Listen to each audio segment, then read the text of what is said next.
Alright everybody, welcome back to my channel. I know it's been a while since I posted a video, but I got something a little different for you guys today. In this box in front of me here, I have a Anycubic Castle Delta machine that was sent to me from GearBest to assemble and give an honest review on.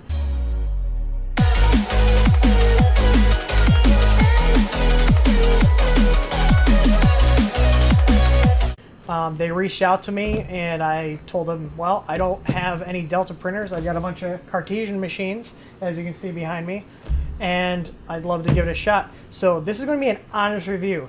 I've only opened the box to make sure everything was in here, that the glass sheet it comes with was intact. So what I'm going to do here is I'm going to record the video and we'll do a time lapse of the build. I got my buddy Nick here helping me out, so he's going to give me an extra set of hands taking this all apart. So let's dive right into this here. This got shipped to me via DHL, so it got here in about 7 days. The actual price of this printer as of doing this review right now was $179.99. Now that gets you a 180 millimeter build volume. Now because it's a Delta, it's a circular bed, so it's 180 millimeters in diameter and 320 millimeters in build height. So it's got a pretty tall build height, as most Deltas do. Alright, so moving on to the unboxing portion, we got the manual I showed you, which is actually pretty nice. They got full color instructions here, step by step, which we're going to use to assemble this. The packing slip like I showed you earlier. The sketchy packing list for each item in here that they just Xeroxed and then initialed. So who knows how accurate it is. Hopefully we have all the parts. And QR codes for the setup, the manual, and the firmware and software. We have the hot end here, which appears to be a V5 hot end. This is due to the length that I'm making this assumption here, because the V5 is longer and has more gaps between the fins. And taking this apart, I'm willing to bet it's a PTFE line hot end. And looking down the throat here, I would be correct. So hopefully the camera focuses and you can see the PTFE here. It is a standard 0.4 millimeter brass nozzle. It is a V6 style nozzle.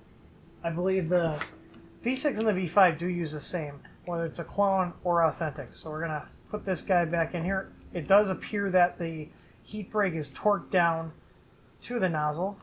We got an acrylic piece here. I'm not quite sure what this is for yet. Looks like it might be for the LCD. Our main board here, it says on the back, firmware has been uploaded, but adjustment is still necessary. Do not let aluminum cooling fins touch the pins. So that tells me, because there are no heat sinks on the drivers, that we're going to have to put them on manually. So you can see here, and this is actually quite nice, they have 5 drivers pre-installed. Even though this is a single extruder, they give you a 5th one for a future upgrade, which is nice, or a spare if you blow one out somehow. This is a ramps type board. We have 2 heater outputs, so we can do dual nozzles on this. It's actually a really nice board. We have a Atmel Mega 2560, which is nice to see. And I've got 4 thermistor headers. And while there is, you can see here, there is a power supply on connector here, it actually does not have a header. Now, electrically, these are connected, so that's good, meaning if I decide to add on an ATX power supply in the future, I can just solder onto this pin header and use that. MOSFETs are somewhat decent. Definitely a decent sized one for the heated bed if you want to add one on in the future. So we're just going to set this off to the side here. And inside the package that the motherboard was are the heatsinks. So this is why they were saying be careful, don't let these touch the pins. Now, they give you 5 drivers, but there are 5 heatsinks. One was just stuck to the other. So we got 5 heatsinks. These are going to go on the drivers. We have our SD card here. Now this is a full-size SD, not a micro. And I'm trying to see if I can find any identifying markers on here. And this looks to be an 8 gig card, just a very generic, unbranded card. But it's a full-size SD, so honestly I'd prefer that over the micro, because a lot of the Chinese micro ones are poor quality and don't last long. So these are stepper motor cables here. We've got 3 here, and then a longer one. This is, I'm assuming, is for the extruder. So these are probably for the 3 Delta axis motors. I'll set those off to the side. We have a RepRap Discount Smart Controller. And this actually has the ramps board, so they're just using a standard kit. Like, this is how they come if you buy them separately. So this board will not be used. I can tell you that right now, because this motherboard actually has the expansion 1 and 2 headers. So the SD slot's on this screen. It does have a rotary dial instead of the 5 buttons, so I'll give them props for that. This is a metal bracket for the screen, so that's welcome. This looks to be the hot end mount. These are the corner braces to connect all the components together. 2 stepper motors here, and these 3 are all the same size, you can see. So I'm assuming these are going to be for the axis, because the 4th stepper motor is a little bit longer, and that is going to be for the extruder. You want to beef your stepper motor on the extruder so it's got more torque to push that filament. There is a universal travel adapter to go to a US plug. So does that mean the power adapter here has a non-US plug? It is a US plug, so I'm not sure why they included that. There is an on-off switch on here, which is nice. So because this does not have a heated bed, this doesn't need a beefy power supply. So we have a 12 volt, 6 amp standard 12 volt power supply here. Nothing too fancy. We got a big box of goodies here. So I can tell right now this is the extruder components here. This is the fan duct for the layers. Again, extruder components, and it looks like we got 3 spring belt tensioners on here as well. Your standard Allen keys. This looks like to be, this is actually, so this is definitely the tubing for the hot end, but this is not PTFE. This is actually, it feels like a plastic. I'm not sure why they chose to use that. I might end up switching that out, so I'm going to give you guys a ding on that, GearBest. If you're listening, this should be a PTFE tube, not this plastic stuff. Unless I find a PTFE tube, I'm going to have to ding you on that. I have some random components here. I'm not exactly sure what these are for. They might be something for the belts. Got a screwdriver, a USB cable, a little tiny sample of PLA, some spacers here, a little... They seriously included gloves? Oh, they did. Look at this. They included gloves. You know what? I better be safe here and put these on. Oh, they fit my big American hands. They aren't Chinese size. You know, I guess that's better than ANET, who includes little finger condoms. We've got a 40mm fan. This is going to be for your cold end. We got some GT2 sized belt here. And it's actually rubber belt, so kudos. We got some good quality belt. We got end stop switch here. This is the layer fan here. This is a standard 30mm blower. We got some injection molded parts here. Now these, I'm assuming, are going to be for each of the axes, because there's little. We have our pulleys here. These are 20 tooth GT2 pulleys, standard equipment. This is a metal top piece for the extruder. I'm glad to see it's metal. We have the mounting bracket for the extruder, which again is metal. More mounting pieces. Now I'm assuming since there's 3, these are going to be for the axes. Another piece for the extruder mount, again, also metal. We have the hot end mount here, which is metal. And more axes parts. We have some pulleys here. These are idler pulleys. Now I'm going to give them kudos here for actually including proper pulleys and not 2 flanged bearings like you see on a lot of kits. This is a good plus because this is something I upgrade on my printers. And this is the throat clamp for the hot end mount here. We have, I'm assuming there's going to be 3 of these. These are going to be your vertical extrusion parts here for each of the axes. Bed glass here, and then some Anycubic build tack type surface. We have parts for an acrylic spool mount. Now this is the pulley version, so these are going to be the wheels that actually move the axes up and down. Now I am going to ding them here because these are rounded type pulleys here for the axes. I would prefer to see the ones with the flat and then the tapered edges on either side because they're a little more accurate. I've seen these bind up, so we'll see how well these are. I'm going to test them all before we install them, make sure that they spin smoothly. These are all the extrusion nuts and bolts and all the little parts in here.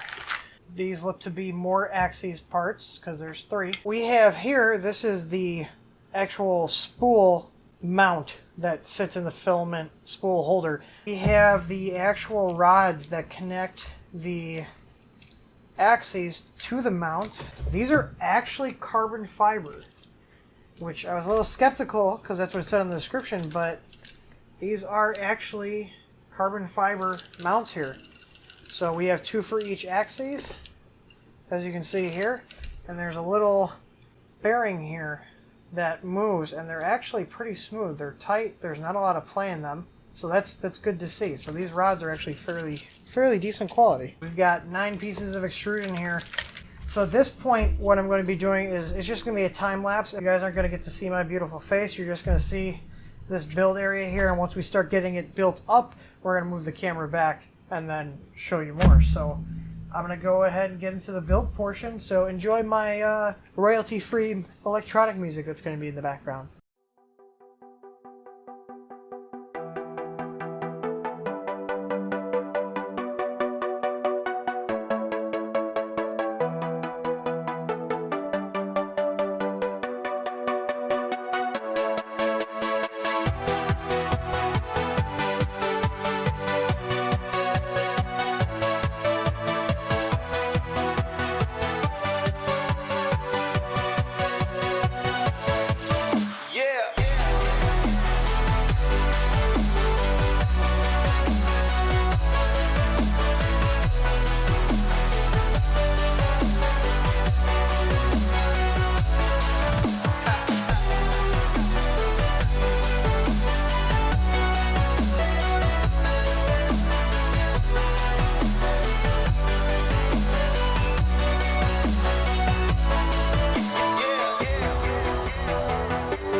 So you've seen the unboxing and the time lapse of the printer. This is it in its current state right now. So what I've done to it is just printed a few parts I found on Thingiverse. I've got some caps here on the top and bottom. It's currently printing a top spool mount for the filament roll here. I hobbled together one. The stock spool mount they give you is okay, in all honesty, but I like using these types that use the threaded rods. You can pick these up at the hardware store pretty cheap. This printer has had no real issues. I was a little concerned about the strength of these pulleys on here, but once you tighten everything down and, you know, provide your bearings are all good, which all 9 of mine were, there were actually no problems with it. This printer was provided for free for review by GearBest. Now, I'm a brutally honest person. Anyone who knows me can tell you that. So if this generally sucked, I would tell you guys it sucks. But The fact that they're selling it for around $180, they do have sales obviously, it just worked out of the box, is what's going to tell me, yes, it's a good printer, it's worth the money. I would honestly recommend it to somebody that's not necessarily going to buy it for their first printer, but definitely for somebody that's going to buy it as an additional printer, because the Delta itself even took me a little while to figure out how it all works, the actual motion and the firmware setup. The Anycubic guide actually has information on updating the firmware. They provide you with their source code to the Marlin firmware, and I appreciate that. They have all the stock measurements and everything, so you can easily port that over to the latest version of Marlin, and this one's actually running 1.1 on here. Their main board is solid. It's a MKS type board, which I have on two of my printers. MKS boards are just basically ramps and Arduino into one board. This board has that. And the only gripes about that is that they didn't solder on all the pins for like the power supply on. There is one row of headers for the BL Touch sensor or a servo sensor, so I'll give them that. It does have direct inputs if you want to go to a different power supply versus the little pack one they have here. Now I haven't had any issues with it. The hot end heats up quickly. It prints nice. The stock nozzle's nice. It's just an E3D V5 clone. It's a good little printer. There's a few other little modifications you can see on here functionality wise. I have these little spring adapters here which kind of hold the rods from moving around, that pulls them against each other. It was a recommendation I found on a couple of the forums. And it also made it a little quieter. There's these Ultimaker style belt tensioners you can see here. It doesn't have a belt tensioning system, so that's a negative on there. But then again, 90% of the printers, even the higher end ones, don't have it. So I use these and they work great. I've got proper tension on all three axes. I also moved my extruder motor up here with a longer wire. I just basically had one of these already, but you can cut it and extend it if you wanted to. But otherwise they tell you to mount it right here. I liked having it up top here just because it's a nicer flow going up to the top, and eventually going to move this to right about here, and the spool of filament's going to be right here. I'm going to make it a nice compact design. I also printed these other parts on here. Now the print quality on this is, which I should have covered first, but the print quality on this is very impressive. This was printed on the printer at a 0.2 layer height. The lines here are just beautiful. These are actually parts that I'm going to put underneath the printer so I can mount my power supply, because I've got a few modifications coming. As you saw, those parts I had, which are right here, these are going to go underneath the printer to raise it up to allow for a larger power supply, because this little power brick is going to cut it with the heated bed, which I have sitting that I picked up on Amazon that will directly mount to this. Now the stock board does have a heated bed output, so it's going to make it really easy. All in all, you know, given the fact that I didn't have any major issues with it, as soon as I got done building it, I was able to print. I'm going to tell you guys, if you're looking for a Delta under $200, I would give this a shot. The brand is Anycubic. It's their Delta Castle. It's based off of the Castle Mini design, so you got 180 by 180 by 300 build volume, so it's pretty generous. I've had no issues with adhesion for PLA. That's all I've printed on this thus far, because there's no heated bed is PLA, but I've gone through at least a roll already, and it's printed all its own parts. All the parts you see on this printer will print on this printer and not another one. The only parts that will be not printed on this printer are the larger caps that I have that will go from these new end pieces to the other, because it physically can't print it. So I'm printing that on my larger CR10 machine right now. But that's it. If you guys have any comments, suggestions, recommendations, let me know. This is my first Delta printer, so this has been a big learning experience for me. I really like the Delta kinematics and everything that come along with it. It's a very unique take on 3D printing, and this is my first experience with one. And I'm glad I went with the Delta and not another, Prusa style or your standard Cartesian machine. Like, subscribe, share this video. If you want to support my channel, you can do so directly by donating to my Patreon, which is in the description below. If you don't want to send me money, I totally understand. If you shop on Amazon, there's a link to my Amazon affiliate link. I get a small cut from everything you order through that link, so it helps me out. It helps me buy more things to play with, and then show you guys what I got, and if I'd recommend you purchasing it, and other upgrades for the printers, different filament types. So right now I'm not getting too much in terms of revenue from this stuff, so I'm taking my personal money and putting it into this. So like the filament and everything, this was purchased by me. Any upgrades are going to be purchased by myself. The more and more support I get, the more and more things I can do. So I'll stop my little spiel here. I hope you've enjoyed the reviews. If you guys have any questions or comments, let me know, whether that's on the review style, the format, my audio. I'm trying here. This is all shot on a Galaxy Note 4 at 1080 60 frames per second, so hopefully that'll be pretty good quality. And then I'm recording the audio with Yeti, so I merge those two things in at the end, so hopefully get a better production value. But that's all, folks. Thank you, and happy printing.